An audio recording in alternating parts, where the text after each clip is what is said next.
আমি মাওলার আসমানের দিকে তাকাইয়া কি তোর মায়া হয় না? আমার দেওয়া পানি ভোগ করো কি মায়া হয় না? আমার দেওয়া সূর্যের আলো ভোগ করো কি তোর অন্তরে মায়া হয় না?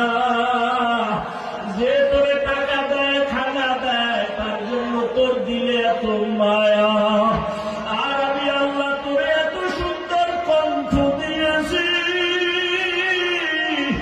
এত সুন্দর চেহারাটা দান করেছি, আমি মাওলা কি তোর একটু মায়া হয় না? ও বান্দা, মা বাবা তোরে কাপড় দেয় খানা দেয়, মা বাবার জন্য তোর এত মায়া। ওরে আমি আল্লাহ তোর জন্য সূর্য বানাইলাম, চাঁদ বানাইলাম,